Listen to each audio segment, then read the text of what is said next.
Cortez Masto from Nevada is recognized from her office.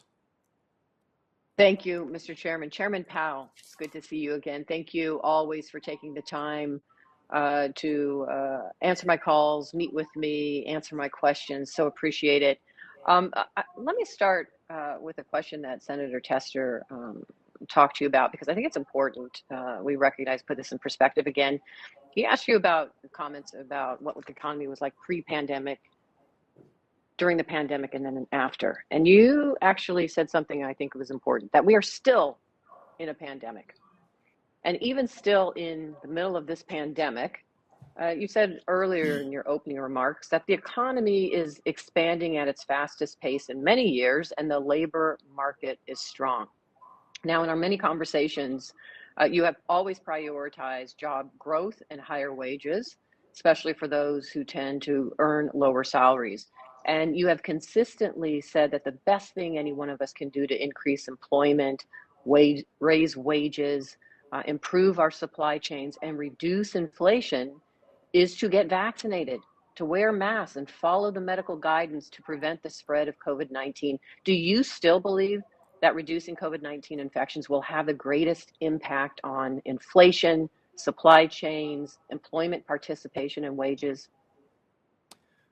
I do, and I think if you imagine a world in which we no longer have to deal with a pandemic, and I think that's the answer to your question, we would quickly see the supply side problems alleviate. We'd probably see significantly more labor supply. So these issues are still related to the pandemic. It's proving more difficult than we had hoped to end the pandemic, but I certainly would think that's right. And let me just add one additional thing that, of course, we all have concerns with the rising prices of so many goods. I see it in my home state when I go grocery shopping, or hear it from my own family members and constituents in Nevada. One other area I want to also focus on, though, is housing.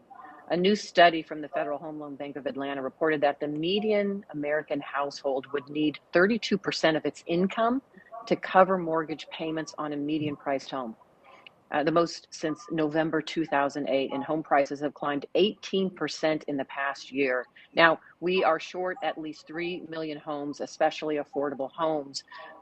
So, Chairman Powell, do you think increasing the supply of housing, in essence, building more homes, would also have an effect on the inflationary prices that we're seeing right now in the housing market? Yes, and that's outside of what we can do, but clearly the housing market's extremely tight. It was tight before the pandemic, and it's remarkably tight now, and supply is quite limited.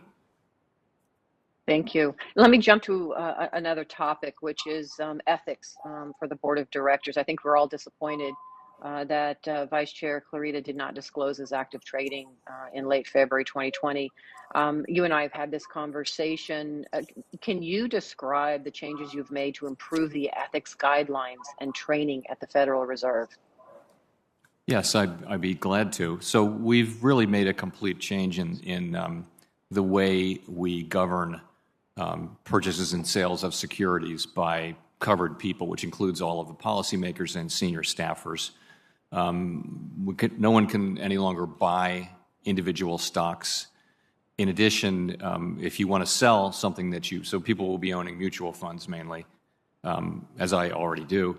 When you want to sell something, it has to be outside of blackout, as always, but you've got to give 45 days notice, and you make that decision.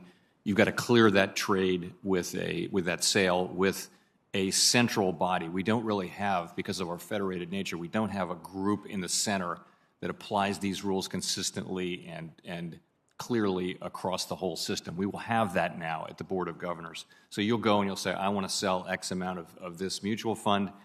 45 days later, that trade will take place, whether things change or not. So there will be no ability to time the market and really no appearance of the kind of appearance issues that we've had. I think the old system was in place for decades on end, and then suddenly it was revealed as insufficient. And so we do take the need to protect our credibility with the public very seriously, and I think our new system is easily the toughest in government and the toughest I've seen anywhere. Thank you, Chairman Powell. Mr. Chairman, thank you.